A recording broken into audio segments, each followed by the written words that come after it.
Welcome to the In Her Image podcast. I'm your host, Andrea John. This is season 4, Formed, Becoming Who God Made You to Be. In this season, I get to sit down with incredible women for honest, weekly conversations as we explore the character traits of the Proverbs 31 woman. Pull up a chair and join the conversation. Welcome back to the In Her Image podcast. Welcome to season 4. Today we are kicking it off with episode 1, and I'm so excited to share this with you because 2 of my favorite guests are on. No offense to all of the amazing women we will have on this podcast all season long, but these 2 women, they're my favorite, and I love them so much because they're my daughters, Ana and Alisha. Ana is 18, about to turn 19. She's in college. She's an athlete. And Alisha, also an athlete, is in high school, 17. And they are going to sit down with us and talk about the day 1 topic, which is wise counselor. This season is built around the character traits found in Proverbs 31, like every other season, except this time we're going to dive a little bit deeper into each topic as we have conversations with guests so that we can explore a little bit more about what these traits look like. So this is not about a list of what you need to do or, you have to change who you are. No, this is an invitation into becoming who God already made you to be. And today, with the topic of wise counselor, it's an invitation into wisdom that is formed through relationship. So as I mentioned, we're going to have my daughters on, Ana and Alisha. Of course, they're not parents, but today we're going to do something that is so often not done, which is hear from teenagers their viewpoints and their gold nuggets of what works and what doesn't work. And I will tell you right now, especially if you're a parent, there are going to be some things that you may feel uncomfortable hearing. But I think it's so valuable to hear from these kids what they have to share because they're in a different stage of life. And oftentimes we forget what it was like to be their age. And I just find so much value in having these conversations. The conversation you're going to hear is conversations that we have all the time, or not that we have all the time, but it's the same way that we converse at home. I really find value in their voices, as you're going to hear, especially from Ana in the second part of the conversation. We have a mutual respect. So they respect us as their parents, and we respect them as children because they are human beings. And as human beings, they deserve respect and honor. Just because they are younger than us and we are guiding them and teaching them, and obviously we have more life experience than them, doesn't mean they don't deserve respect. Oftentimes I see a lot of people disrespect younger people because of their lack of experience, and I don't think that warrants disrespect. They deserve our respect and honor. With that being said, another thing I want to mention is that you're going to hear my daughters refer to their dad as Mike. And that is because Mike is what people would call their stepdad. But in all intents and purposes, Mike is their dad. They refer to Mike as dad outside, but they knew Mike before him and I got into a relationship. One day, maybe I'll share that story. So they knew Mike as Mike before he became dad. And they tried to change it, but it's just habit. So we call Mike, Mike, even when we're referring to dad. So a lot of you don't know me like that. So I just wanted to share it to be open and honest so that you can get a sense of what's happening. Now, for those of you who may have issues with that, I just want to leave the preface that I was in an abusive relationship before. I had to leave. There was drugs, alcohol, adultery, exposure to STDs, and a baby out of wedlock while we were married. So there is a lot there. Not that I feel like I need to explain, but I do believe in being authentic and honest. So I just wanted to put that out there so that now all of you know. When I talk to my girls, I was their age once, and I remember what it felt like being a teenager, especially being a female teenager, right? There's a lot going on. There's friendships that we have to navigate, peer pressure, insecurity. Oh man, I was the most insecure teen ever. And decisions that I didn't know how to handle properly. I didn't have wisdom. And I also remember what it felt like to want to talk, but not feeling safe enough to do it. What stood out to me in these conversations wasn't just what my daughter said about our relationship. It was how clearly they observed the differences with their peers, which in turn causes them to appreciate how we have parented them. They notice who feels safe at home, and they recognize that because they feel safe. They notice who sneaks, who hides, who shuts down, and who feels supported. And they connect those behaviors to how those kids are being parented in their home life. Now, that doesn't mean that these kids have all the answers. Lord knows I don't have all the answers. And it doesn't mean that the parents are the problem or that it's being done wrong, because to be honest, some parents do everything right and they do everything to the best of their ability, and still kids act out. So this is not the blame game. I am against the blame game. We are solution driven, and we're trying to find answers to our questions and to just figure out this life. So I don't have it figured out. I don't expect you to have it figured out. I am not a perfect parent. No one is. I fail. I lose my patience. I have raised my voice. I get it wrong that more times than I'd like to admit. But one thing I have been deeply, deeply intentional about is building connection, keeping communication open, choosing teaching over shaming or punishment, creating a home where questions are allowed. I love, love, love questions. So I allow questions in my home, and conversations aren't dangerous. We talk about everything under the sun. No topic is off limits, and no topic is too adult, air quotes for me, for my children if they bring it up. This episode isn't about having a parenting formula, pointing fingers. This is not the blame game. It's about listening. It's about recognizing the responsibility as being a parent, and it's about considering what wise counsel looks like when it's rooted in relationship, and relationship that is not rooted in fear, but rooted in love. So as you listen today, my invitation is simple. Don't listen to evaluate whether you agree with every word. You are listening to teenagers, and that will be very clear. Listen to understand. Listen with curiosity. Listen with grace for yourself. Listen, you aren't going to parent like me because you don't have children like I have children. We're all unique, but there are certain principles that we can learn from.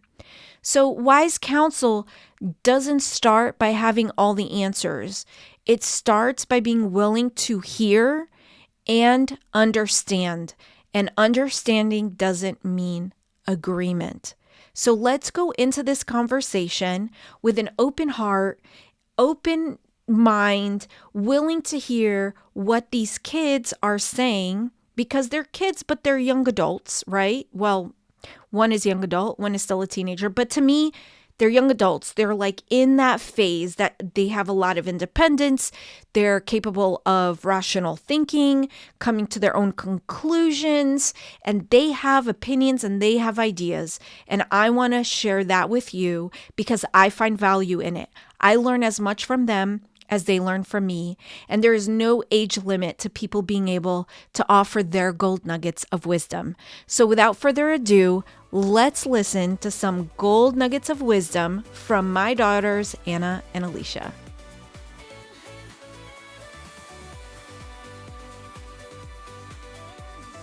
Hey, Alisha. Hey, girl. Welcome. First time on the podcast. I feel special. So, I had explained to you how on this season of the podcast, we're going to be breaking down each of the character traits that I have in the book. And the first day is wise counselor. And one of the things that I love about this day is the impact it had on me. You probably won't understand this because you didn't grow up the way I did in church. But Proverbs in general, we've always known that Solomon wrote it. He was considered the wisest man. So I don't know if everybody's like this, but I always thought Solomon wrote the whole thing. Well, he didn't. Other people wrote it because there were other people who were wise. And Proverbs 31 is this chapter that specifically talks about, people call her the noble woman, the Proverbs 31 woman. It's kind of like the picture of an ideal woman. Mm-hmm. Well, one day when I was studying, I realized, first of all, it wasn't Solomon that wrote it. And then second of all, King Lemuel, who wrote it, really, it was advice that his mother gave him. So this picture of this woman actually wasn't by a man. It's not a man telling a woman how she should be. It's a wise woman giving advice to her kid. So what I thought we would do is have you and Anna on the podcast so that we can talk about parenting and wise counsel, because it's something that I've always tried to do well. And coincidentally, one day at one of your tournaments, you mentioned to me that when you have a kid, you want a parent like me. Yeah. So I was so honored because that's like one of the best things any parent could hear. But I'd love for you to share with me why you said that. Like, what about my parenting? Because there's many different things. So what about it? I would say the way you go about things, like you you tend not to yell, and you also very like, you do a good job about like teaching, not just like, even though sometimes you get mad and you may raise your voice a little bit, like you still tell us what we did wrong and like how we can just do better. But what about that prompted you to think that? Like, was there a situation or? No, I don't remember why I was thinking about it.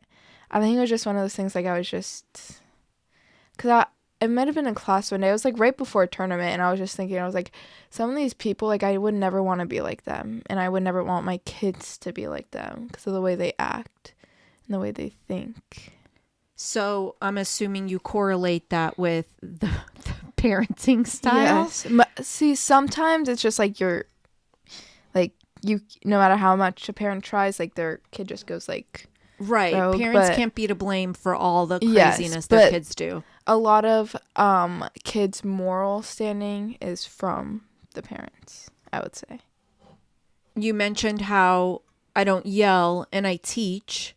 So that is something that years ago I changed how I was parenting, because when you were little, I don't know if you remember, but I did used to yell.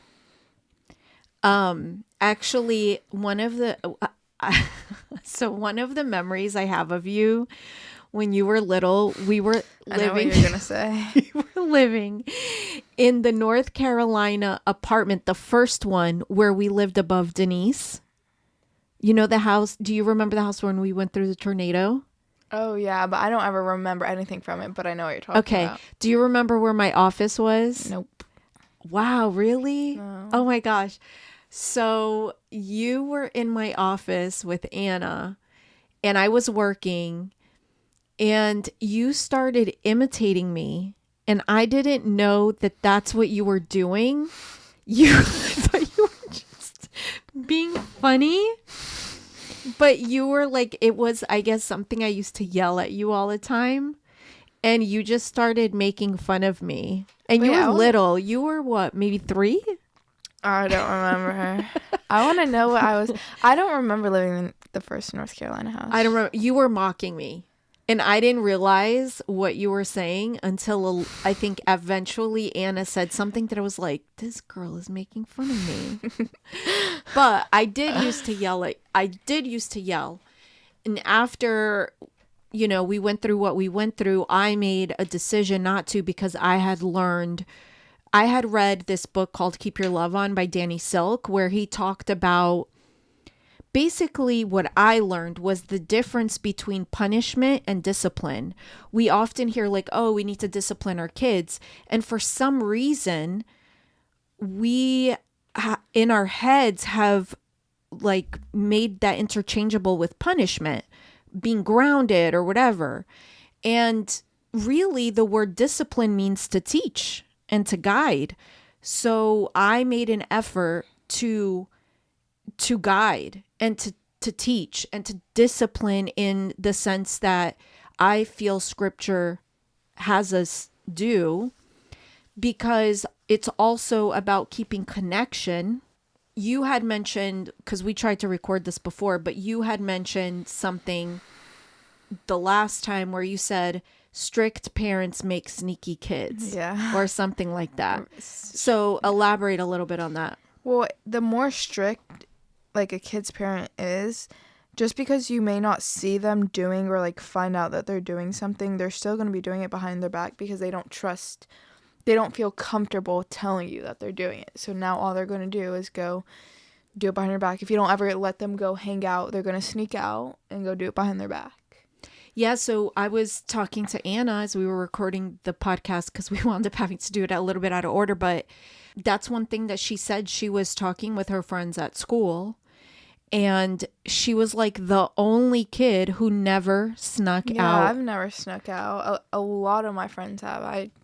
I never snuck out. Like I didn't dare sneak out of my house. I'd be too scared, because I think like not that I've thought about sneaking out, but like whenever people talk about it, I'm like, if I were to sneak out, I just know you would wake up somehow in the middle of the night, just feel that I'm gone, and then you're going to just be sitting on my bed, you and Mike waiting for me to come back. Like, I just know it. Because I have my little spicy mommy senses. Oh, no. Yeah, so it was interesting. And then they were like, what do you mean never snuck out? And Anna said, well, just let us do it. Yeah, my parents let us do it. And there were so few times they didn't, that if they said no, I was okay with it, because they usually let us go out.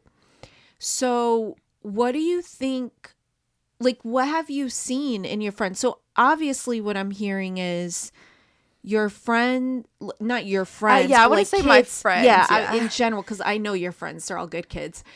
In general, kids who have strict parents tend to act out. Yeah. I don't know if I'd say like, I feel like a lot of the kids who have super like strict parents smoke a lot, drink a lot, and the parents think they have like super angel children, but in reality they're doing all that, and everybody knows, but you don't, because you're so strict. You're so like, they're going to be this way, and like I don't That's know. kind of how I grew up. Like, everyone was so strict. We grew up in a strict environment, and then all the kids knew all of the stuff we were doing. Yeah. But the parents had no idea. Like, we were all following rules to the nth degree. Yeah. And then when we'd get caught, it would be like a shock, and none of the kids were shocked about anything we would hear. Yeah. Parents would be surprised what their kids are doing. What do you think happens when a parent is too strict? Like, they're holding on too tight. Why is it important for parents? Like, what do you like about me? What does it do for you? Well, it makes me feel like safe. Like, it's okay to tell you about certain things. Like, I don't feel the need to hide things, or I'm not scared to ask you things, or. Okay. And also, I feel like when your parents are super strict, people don't get to enjoy their childhood. Like, you only have one childhood, and then you're not letting your kid go and like live it. Obviously, you don't want them to like get hurt or die or whatever, but I think it's still important to let them do some things, like just stop being so scared and just let them do certain things. Because if you're just so strict, the second they turn 18 or able to go to college or whatever, like, they're not going to come back and they're just going to resent you. Oh, one of the big things I learned in that book, Keep Your Love On, is the main motivator is connection. So what I started to do, even, you know, in all the situations, was no matter what happened, my goal was always to keep connection open with you and Anna. To make sure there was a relationship, because I did want you guys to be open about what was going on, because I know that growing up, I kept a lot inside and I made a lot of poor decisions because of that.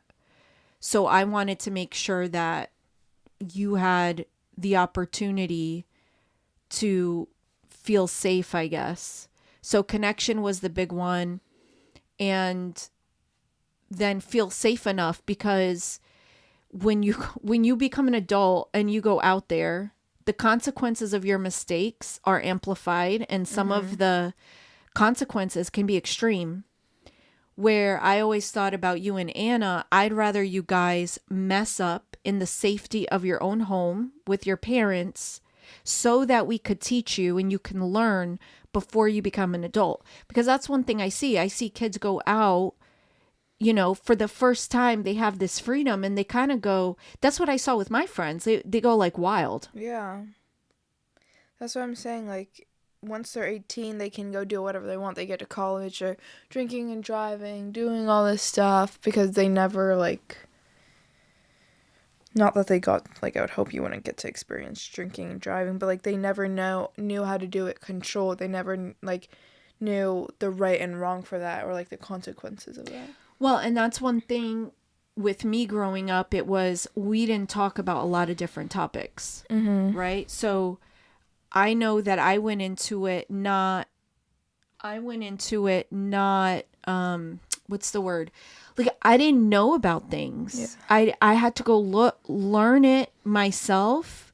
And sometimes the way the world teaches you, and when I say the world, I don't mean like there's worldly and sinful. I just mean the way the world teaches things isn't necessarily the healthiest. So I wanted you and Anna to learn things from a godly perspective, I would say. Like, what does it look like from God's heart, and what does God have to say about it? And that's why. So, for example, even the topic of sex, it's not that it's dirty, it's sacred. And that makes a big difference in how you're going to approach the situation. I agree. That's like a big one. Like, people just be giving their cookies out. Like, girl, no. But that comes from insecurity. And that's the other thing. Keep Your Love On was all about love, right? So I always wanted you and Anna. And that's a lot of the decisions with you guys growing up was always around me thinking, I want these girls to know that they're loved. I want them to know what love actually looks like. Because I don't want them to find themselves in relationships in the future where they're not being loved properly, but they can't tell because they don't know what love looks like. That was a big driving force for me. Okay, so if I were to ask you who is my favorite, you or Anna, what would you say? I would say you don't really have favorites. But good job. But I would say I know this is going to be a question, and you definitely do treat us differently. I do treat you different. And I didn't talk about this with Anna, though. Oh, really? Yeah. But I do treat you both different. Yeah, definitely. Well, you two are very, very different. I mean, it's kind of crazy. You came out of the same woman, raised in the same home. Yeah, but we came out differently. Maybe that's why. Well, your gene expression is definitely different. Your personalities are different. So if I were to treat you the same, it actually wouldn't be fair. No. Because, you know, Anna responds a certain way and you respond. Like, for example, with you, half the time, if you do something wrong, we don't even need to ground you because you're making your own self suffer. Yeah. Nobody needs to make you suffer. You do it yourself. Yeah. It's a nice little burp there you had.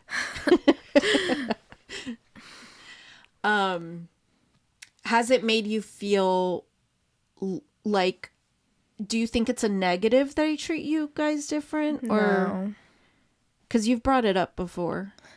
No. But Anna brings it up, and that's why I say, if I were to ask this to Anna, she'd say the same exact thing. And if she did, then I would say I have done my job well, because each of you think I'm too lenient on the other one. Okay, Anna knows that's a lie, because when it comes to getting in trouble, yes, she gets in, like, or I guess she did. She's not really here anymore. Like, she would get in bigger trouble, but she gets away with way more. You could tell her to clean her room, and she doesn't for a month straight. And then it's like, I don't clean my room for a week. But you know why? The reason is connection.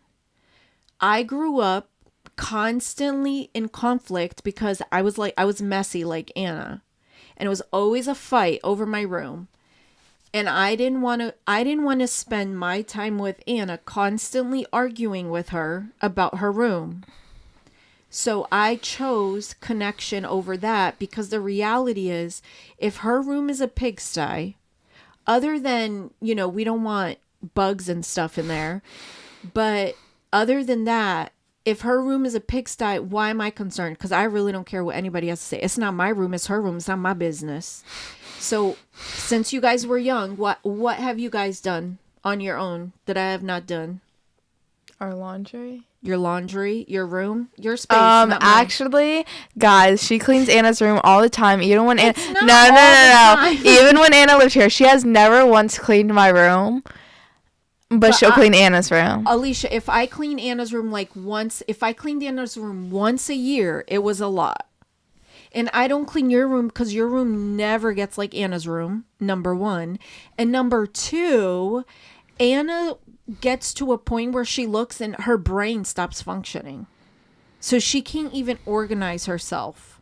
Now, apparently, in she's college, this clean girl. She's more organized. I mean, she's not like us, but she's improved significantly. But that's why.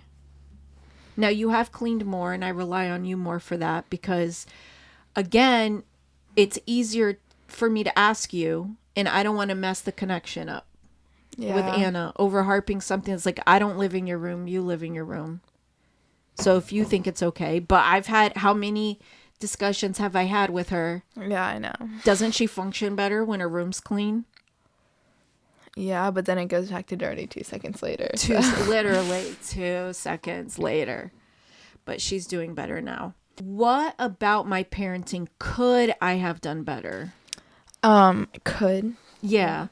Like, how can I improve? Like, if you were to look and say, for you to become a better mom, maybe this is something you can do. I would say ask for help when you need it. Yes, Anna said that. Yeah. Yes, because she like gets mad and goes on all the mom's rant. You never do anything in the house, blah blah blah, to me and Mike, and we're just like, we didn't even know you needed help. Like, you could have just asked. I'll do the dishes if you ask. Like, yeah, that's it though, I would say.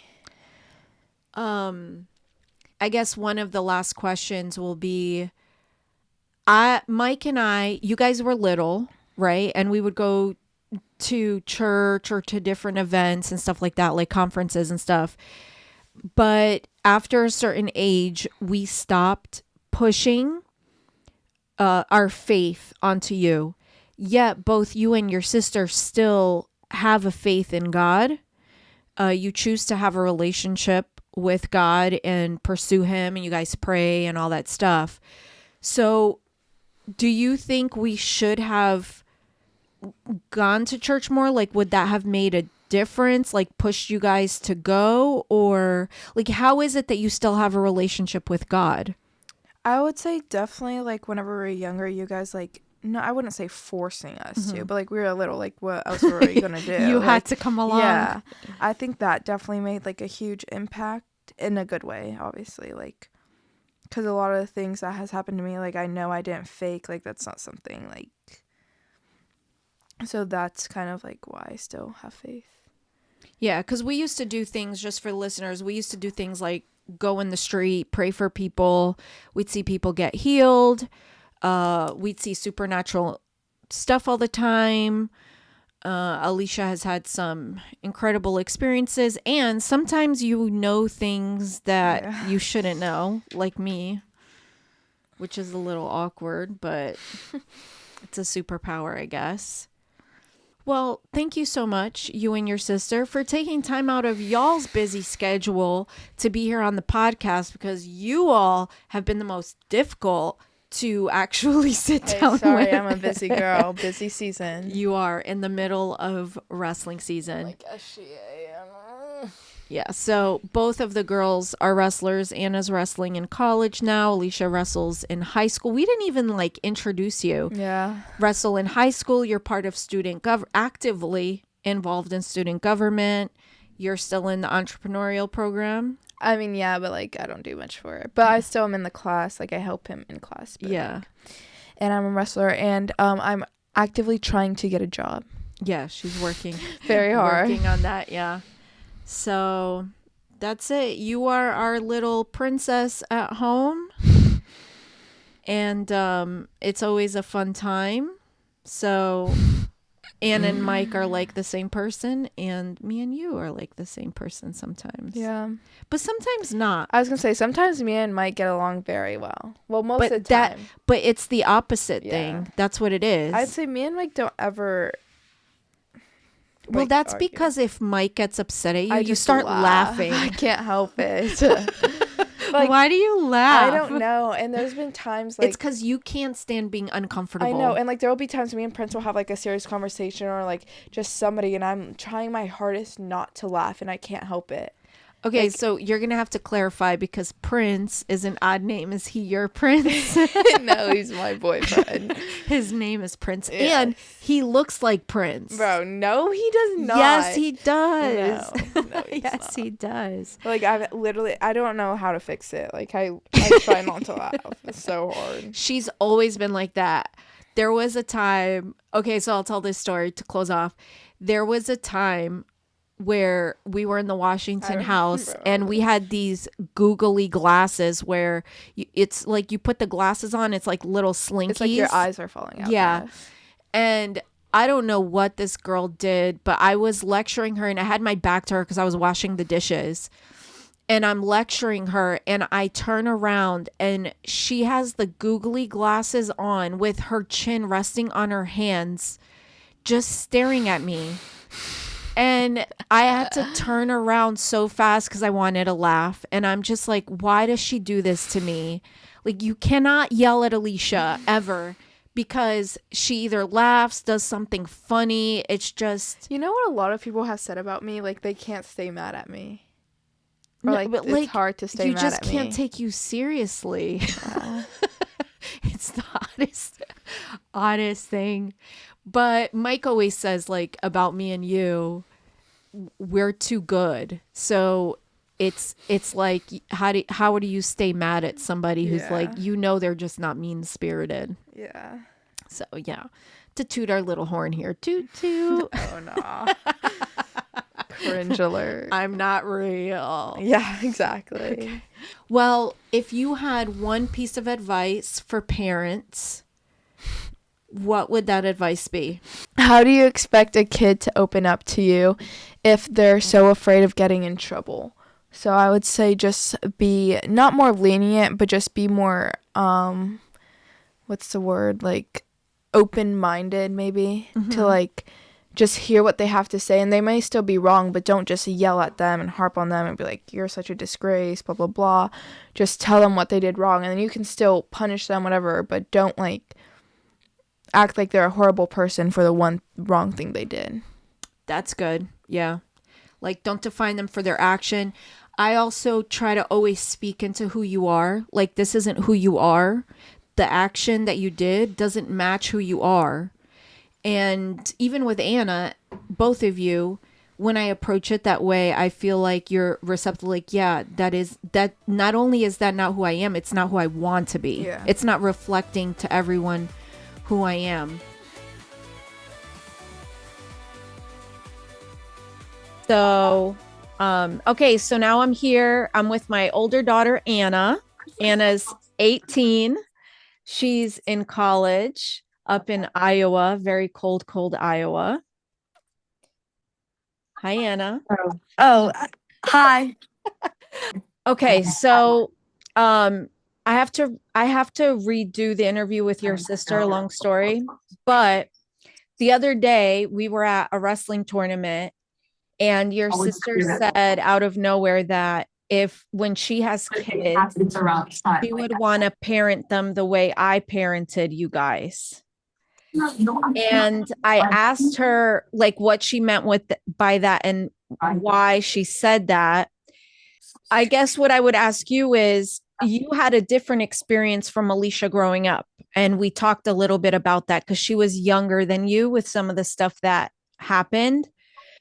So I guess what I would like to know is what about my parenting or you growing up do you feel like I did right as a parent? I feel like that. Okay, well, I'm gonna stroke your ego, I guess. I mean, we're going to Um, go negative too, but I don't know. I'll just say I could always like go to you. Like there, what like I could tell you about stuff that's happening at school and like my friends and stuff, and it wouldn't be like you're judging me, or you'd be like, oh well, you're never hanging out with that person again, just because I told you one story, and like I can actually talk to you about things and not be like scared, because I was talking to one of my teammates here and she was saying like how she really wish she has like a better relationship with her mom and she could actually like talk to her mom about her friends and different situations, but she can't because her mom's just being like judgmental, or like she just doesn't have a relationship like with her mom. So then there's also a lot of things that she feels like she can't say. how do you, because you were able to open up and talk about stuff, like how do you think that impacted you? How was it helpful to you? Well, it also just it helps with our like relationship and our connection, because then it's like I can actually come to you to certain things, which is important because that she literally was saying how she sometimes feels like she has no one to go to, not even her own like mom, because Yeah. she can't tell her certain things. Alicia's perspective, like Alicia, basically the reason she said what she said to me was because of that. But to her, it was more because she felt like because she could come and talk to us, she could actually think through things. Like she had someone Yeah, to talk through things and yeah, and get less good likely to make advice. stupid, yeah, less likely Yeah, to make stupid mistakes because you're a kid and you don't know things. yeah. Well, So and another thing too is like, I mean, sometimes y'all have, but like you never act like I'm dumb, and I never like treat y'all like you're dumb. yes, it's a mutual respect. Other than the times you did dumb things. Yeah. But I do dumb things too, so I can't really talk Oh all the yeah. time. So, what is one thing that I could have done better? Something that, like, if I had done, I don't know, like, is there something I could have done better as a mom? I mean, you're not perfect. By the way, when I asked Alicia what I needed to improve on, her thing was I need to be better about asking for help because Yes, bro. Yes. Because or you'll just start cleaning a whole bunch and then you start yelling at us, or you get that's mad. what she said. Yes, it's so annoying. That was her thing. Yes, that's what she said. We're very involved in like your sports and your school. Like we try to be as involved as possible. Was it too much or was it enough or like what is your take on our involvement? Did you appreciate it? I appreciate it. I appreciate how you guys are a lot more when I talk to other like athletes, like another girl on our team. We're talking about like her dad's super strict on her. They don't let them do anything but wrestle. All she ever can do or focus on is sport. And like I literally think about all the time how thankful I am for the fact that like if I were to tell you right now I'm not happy here, I want to like I don't want to wrestle anymore. I don't like wrestling. You'd be like, okay, like you wouldn't care that I don't want to wrestle anymore. Yeah, And because I want just what's you're best for you. well, yeah, you're just supportive to be supportive, not being supportive because of what I do or the Yes. accomplishments I get. That's a good one. Don't be supportive just to be supportive, not because I'm trying to get something out of you. Yeah. So there are kids that their parents aren't as involved. So they don't go to their games or they don't go to their schools. They're just not involved in their lives at all. Do you Hmm. know kids like that? Yeah. How do Yeah. you think how does it affect those kids? Do you see any impact on them, like the difference between kids whose parents are supportive and involved in their life versus not? I can't personally say like how it impacts them because obviously I didn't grow up like that. I just know that like from an outside perspective, like I like Jocelyn loves whenever her parents aren't able to come to something and you guys are there, or like even just other people I've talked to, like even some of the boys and stuff when their parents aren't there, like them knowing that you're cheering them on. I know that like helps too. Yeah. I mean, but there's times where parents aren't there because they have to work. So I'm not Well, talking yeah, about that. That's no, different. I I'm know. talking I'm saying about like, yeah, I know, but it's I can't really talk on that because I've never experienced that. So I feel like it's not fair for me to put an input on that.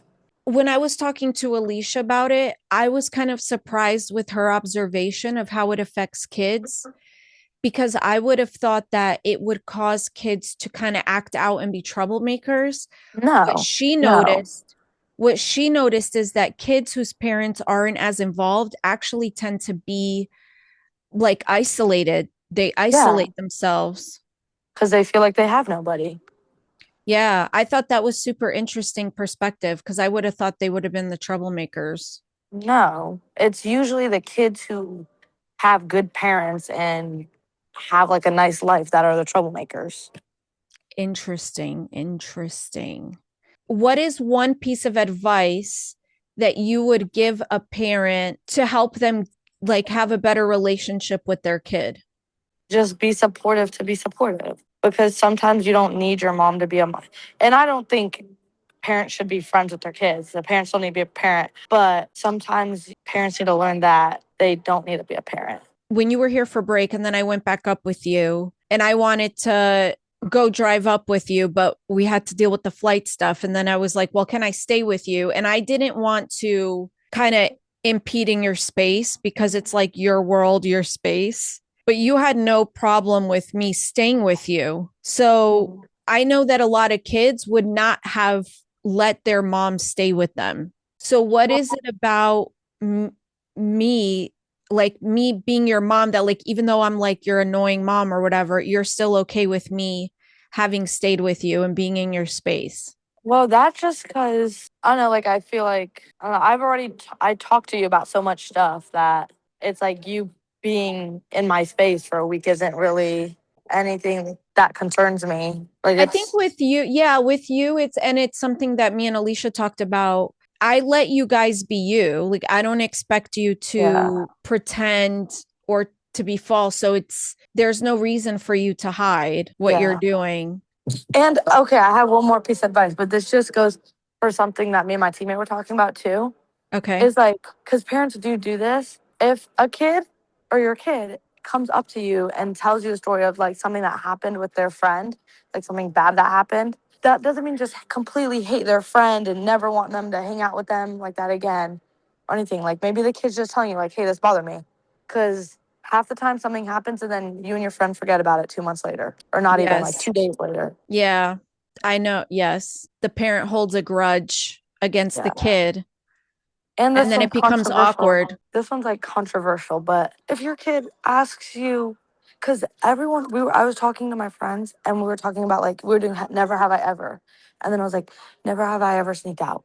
And I was like, I've never sneaked out. And they're like, you've never sneaked out. And I said, no, because I've never had the need to. Because there's either, I'll say, it's either I tell you that I'm going and then you let me go, or you say I'm not going and then I say, okay. Like there's no, and a majority of the time you say yes. So it's like, and that's because they're like my teammates' friends, they usually get told no. So then they feel the need to sneak out and go do it. So I feel like some parents need to realize maybe just saying yes every once in a while will help them and benefit more than saying no constantly. Because if you say no constantly, then they're just going to go do it without you knowing.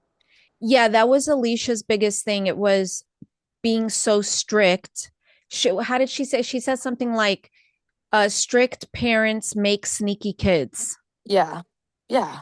Yeah. Always. So, and my premise always, as you guys were getting older and having a little bit more independence, was I went in from the basis of trust, and you didn't necessarily have to earn my trust, but you could break my trust. Yes, you've said So, that so many times. yes. So, and that's the thing. I said yes so many times because you kept demonstrating, you and your sister would demonstrate that I could trust you. And then if I did say no for whatever reason, you guys, I felt, in my opinion, were less likely to push back because we would say yes all the time. You're like, well, if they're saying no, it's for a reason. And so whatever. Well, I don't know, there's certain things that you've said no to that I'm just like, how are you going to let me do this, but not do this? But I feel like some of that is just because you didn't want to have to stay up or like have Yes, to worry which about it. Alisha talked about too. Which that's so annoying. She gets annoyed when she has to come home because we want to sleep. And she's like, why can't you Yes. just go to sleep? So I said, parents can't go to sleep until their kids are home. She's like, but if Well, something's going to happen, it's going to happen. exactly. No matter what, whether you're awake or asleep. But I said, yeah, but if I fall asleep and something happens, now hours go by. And by the time I find out something happened, hours have gone by. You know you're going to wake up on the first call. But that's not even okay. But what if there's This not a might, I don't know. call You can because cut you got this into out an if you're worried about. accident? You'll let me go to Razzles, but then when I asked to go like to that bonfire, or it wasn't even a bonfire, it was just my friend. And they were doing a fire because it was cold out, and she invited me. You're like, no, which not when I do it because I would be leaving the house later than I usually do. But it's like I don't get that. Like Yes, that doesn't make because sense to me. I'm going to tell you why.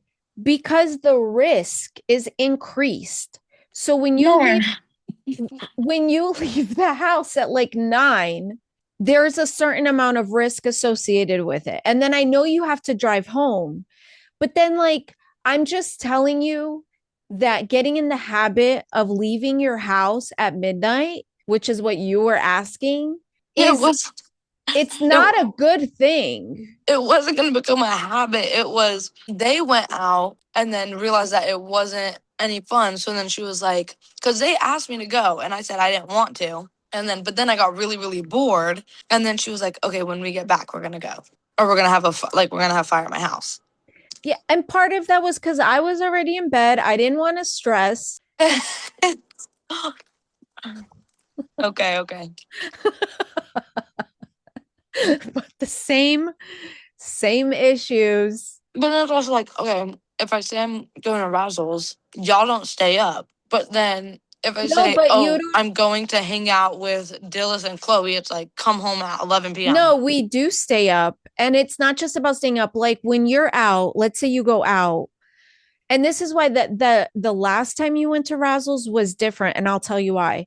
But usually when you go out, even if we're in bed and we like fall asleep, I'm constantly waking up. I'm checking your location, just making sure that everyone's alive. Mm-hmm. The last time you went to Razzles when you were here, I thought, this was my thinking. Anna's at college all the time. Who knows what in the world this girl is doing? I don't know if she's alive or not. So I'm just going to go to that was sleep. another thing that made me laugh is I think Mike said something you're staying up, or even like after I asked you to go to the fire. I was like, there was one night where we went out to Iowa City and I was there till like 2 a.m. And Mike texted me at like 11 or at 12 a.m. or 1 a.m. getting canes and sent me money to get canes. And I was just like, why are you up? Like, why are you up? Why are you checking my location? Like that's I think that's so random. Like I didn't even care. It wasn't like I was just like we were just in Iowa City, but it was still like, what is happening? Well, Mike is like you. He's a night owl, and you know how he loves checking all of our locations constantly throughout Well, then the another thing day. too is like there's been other times where I've been like up super late just driving around and like doing something. And I'm like, they don't know that I'm doing this here. So then why does it matter when I'm doing it? The only reason why I'm like, it should matter is because I'm entering their house at super late at night. That's why I would understand. And obviously because of my safety. But to be like, oh, I have to stay up till 4 a.m. and she gets home is so dumb. No, that last one I did change. I don't remember because it was the middle of the night and I was sleeping when you asked if you could go to the thing. So that's the other thing. No, that one I did wake you up. Yeah, I know that one. I already. You're not smart. I literally texted Sophie. I was like, I can ask, but I'm like 99.9% sure she's asleep. So by me waking her up is going to make her say no. So let's just say that's what happened. Yeah. I was not thinking properly. I was Yeah. in sleepy Well, mode. and then I also was like, I was like, yeah, she said no. And she was like, please, you could spend the night if she's worried about you like driving back later. And I was like, I'm not even going to push it. Like, we can just hang out a different time. Like, yeah. Okay. Well, I guess to finish off, the devotional for day 1 is about wise counselor and how what was written about the Proverbs 31 woman actually came from this king's mom. So it's about wise counsel, which is why when Alisha told me what she did, I was like, oh, it would be awesome to have you guys on the podcast, because I know that my approach, especially once we moved to Florida and stuff, has been more around teaching. Like, I don't hate you guys. I try not to yell. Sometimes I get really mad and I do.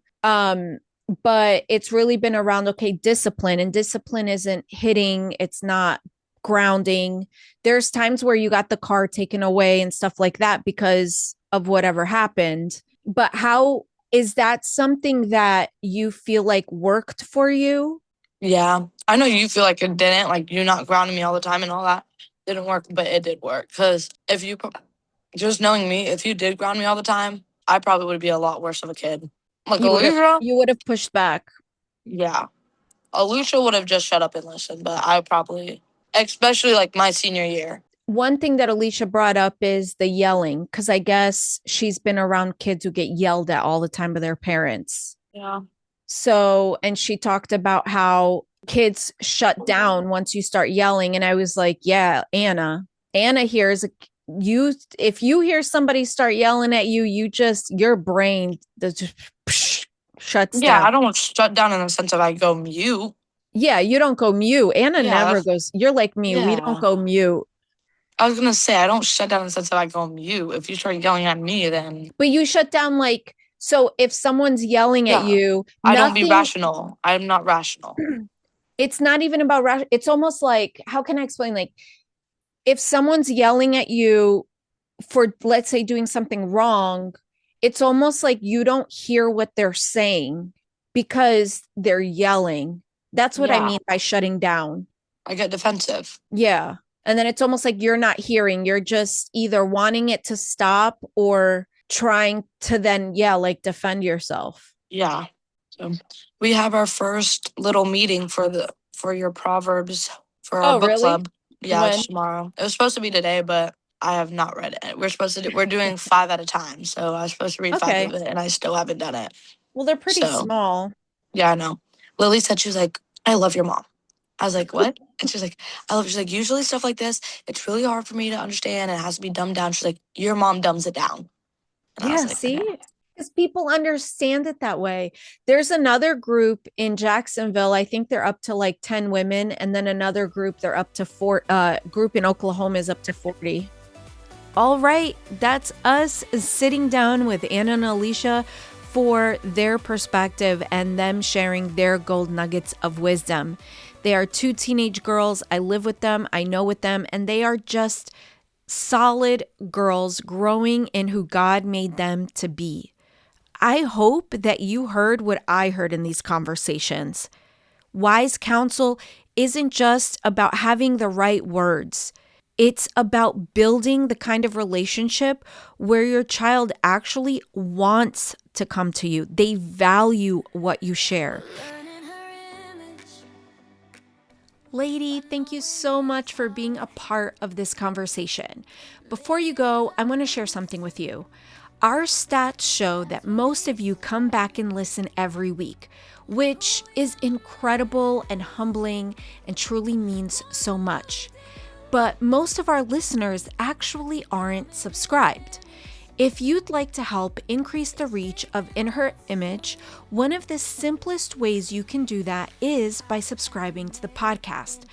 Subscribing helps the platform know this content matters and allows these conversations to reach more women who need them. You can also help by sharing an episode with a friend, letting them know that, hey, I listened to this and it was a blessing to me, and I think it can bless you too. Or you can leave a review. You can like, you can comment. All of these small actions make such a big difference. I want to thank you for being here and for being part of this and helping us grow. Until next time, keep becoming who God made you to be.